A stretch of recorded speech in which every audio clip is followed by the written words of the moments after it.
Now, let's bring in our Friday night regular, former Queensland Premier Campbell Newman. Campbell, Prime Minister's yet to have a face-to-face with Donald Trump, but he's now had another phone call with him. According to the PM, it was, quote, warm and constructive, and they discussed trade and economic relationships and all of that stuff. But interestingly, the White House is yet to release any details of the chat. That seems a little bit odd to me. Well, it does seem a bit odd, and we really haven't heard what they took from that conversation. But on the flip side, though, it's interesting that it's happened just now. I mean, the last few days, actually, I hate to say this, have shown the downside of many of the things that Donald Trump as president has been implementing, where he and many commentators have said this. We've seen, the Indians pushed into this spectacle in Beijing. The idea of Narendra Modi being there for that big parade. I mean, let's remember the Chinese and the Indians, even in the last few years, have literally come to violent clashes on the disputed parts of the border between the two countries. And yet there's Mr. Modi at a military parade. And really, I think it's quite pertinent to observe that's happened because of what the US have been doing and Donald Trump's been doing.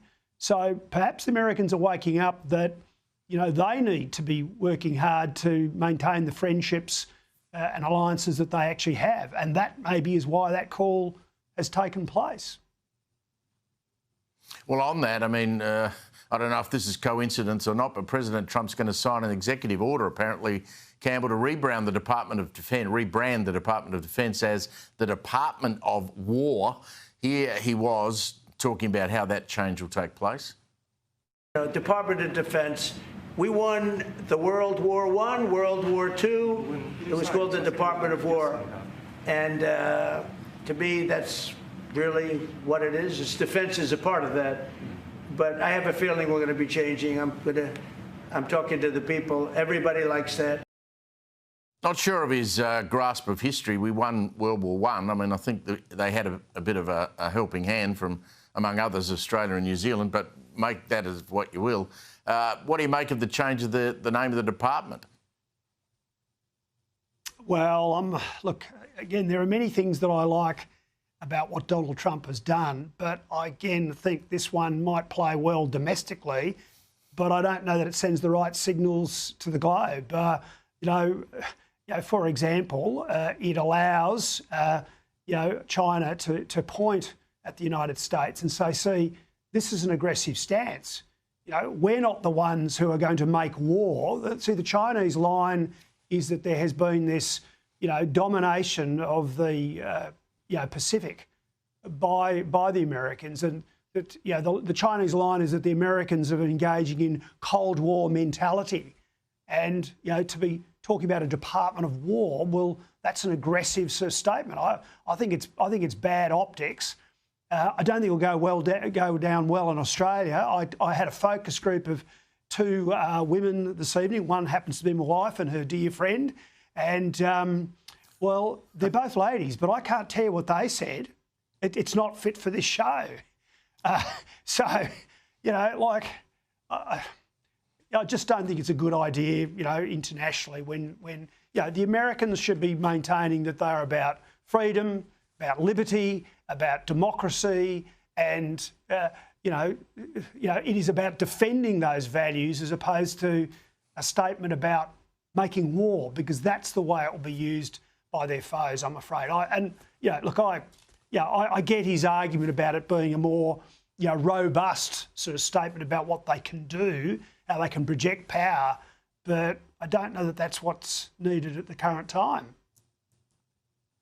Yeah, I'd love to be in a closed-door room with Anthony Albanese when he found out about that. Let's talk about domestic politics. I mean, these NDIS rules, I read these every week or so when they come out. I just can't believe it. One person apparently spent $100,000 on a vehicle, solar panels and a massage chair, plus paid off some of the mortgage. Another case, an unregistered provider claimed 400 years of medical supplies to the tune of $200,000. Hundreds of people have been ordered to pay back the money. Good luck, we'll never see that. But this whole thing was set up so poorly. And as you and I both know, Campbell, and we've said it forever, if you put a big pot of government money out on the table, crooked people will find a way to get hold of it. Well, absolutely. It's been poorly designed and conceived. And look, when I was Premier, I was right in the middle of this.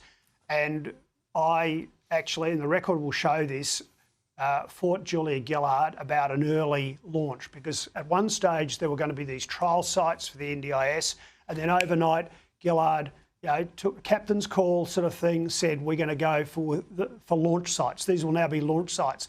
And I had an immense amount of pressure put on me as Premier. I was called a holdout.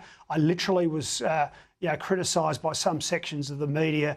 They sort of said all sorts of quite personal stuff about Newman doesn't like, he hates people with disabilities, he doesn't care about them.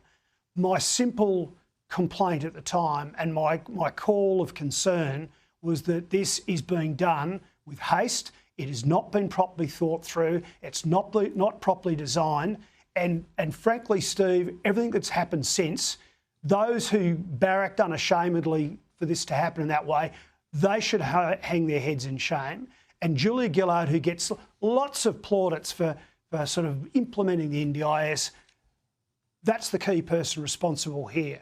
At least the Labor Party now realised that this Leviathan, this runaway train needs to be curbed, and these sorts of rorts, and feather bedding have to be brought to heel. They have to be brought under control, because the nation simply can't afford it in the long term.